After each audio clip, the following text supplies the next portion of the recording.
Spazzy Jones here with another Lens Island video, and a very exciting one at that.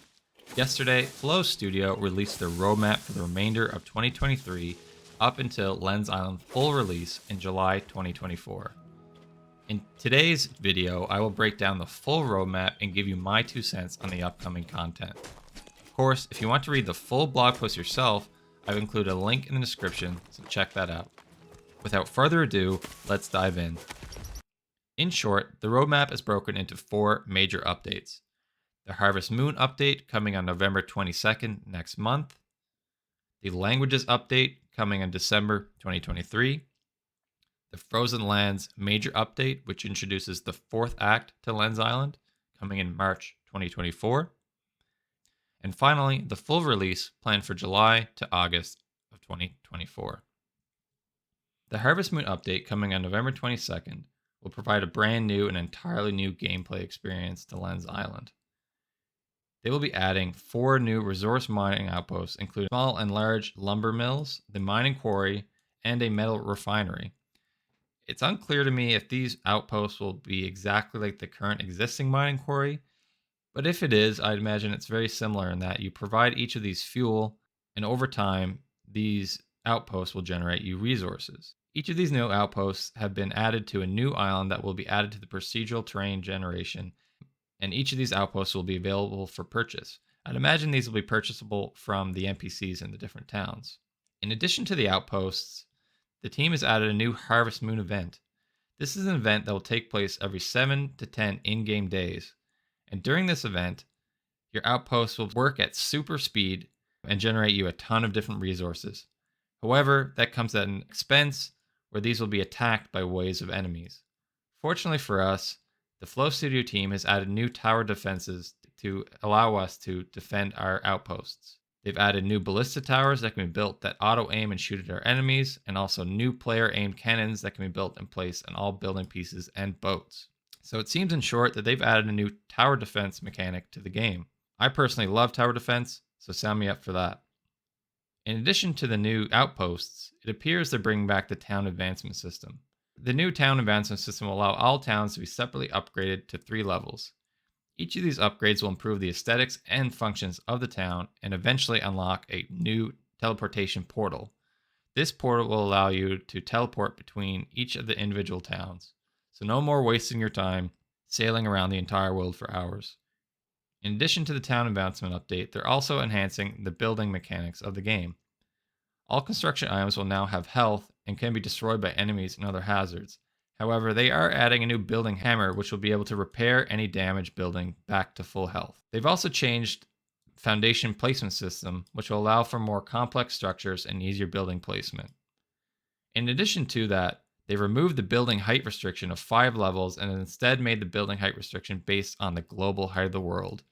So this is going to allow players to build much taller buildings. So I'm really excited to see the skyscrapers that players go out and build. Lastly, the ability to freely move a player while in the building in edit mode has been added. This is a great change. It's always been super frustrating to be frozen in spot when building. So this is huge. I really like this. But of course, last but not least, rabbits. A new animal is going to be added as part of this update to the overworld. Rabbits have low health and are going to be easy to collect animal hide from early in the game. I'm guessing they added this because it's a little bit difficult to hunt deer, so I'm assuming this is going to be a little bit easier to hunt than the deer. While the languages update is going to be light on in-game content, it brings a ton of new accessibility features. The first of which is they've made Lens Island available in 2 to 3 new languages: simplified Chinese, Spanish, and even potentially German. In addition to that, they've also added full Steam Deck support to Lens Island. So this is great news for those Steam Deck owners. However, there still is some new in-game content as part of this update. First and foremost, they've added sheep, which I imagine you will farm wool from, and a new loom that they've added, which I'm imagining be used to convert your wool you've gained from sheep and make silk as a new resource. They're also going to be adding new content to the caves by adding glow bugs that spawn in the cave system and will be used to gain a new resource, as well as providing overall functionality and aesthetic improvements to the procedural cave system. And last but not least, they're adding a new buildable item in the new double bed, as well as new higher tier decoration items. The Frozen Lands update in March 2024 will deliver the fourth act to Lens Island main story with an all-new Arctic world being added to the map. There'll be new bosses and major Keystone Network. I don't know exactly what they mean by Keystone Network, but I certainly am intrigued. They're going to be adding new resources, items, and enemies and animals to kill. They're going to be adding a whole new upgrade tier to weapons and tools, the Damascus Steel, as well as adding a brand new katana weapon, which is all very exciting. Of course, this new biome is going to be covered in snow, so they've added a sled vehicle, which I imagine will be used to navigate this snow biome. And certainly last but not least, they've added an all new temperature system and greenhouse building pieces. I imagine this temperature system is going to be adding a survival mechanic where you have to keep yourself warm in this biome, but we'll certainly wait and see. And lastly, the greenhouse building mechanics. Again, I'm assuming they've added a greenhouse to enable us to be able to farm crops in this new winter biome, which is very exciting to see. The fourth and final update we can expect in July to August of 2024 is the full release of Lens Island. While details related to the full release are scarce at this point, there are some features that we can expect. First and foremost, we know that the final and fifth act of Lens Island will be released in the July to August update. In addition to that, we can expect a new hardcore mode for those die-hard players looking to test their skills. And finally, a co-op multiplayer mode, which will allow us to play with some of our friends. So with that, you might be asking, what are your final thoughts on the full roadmap? In short, I'm excited. I really like them bringing back the town upgrades. I really enjoyed the feeling of progression associated with that, which we had prior to the Cursed Underworld update.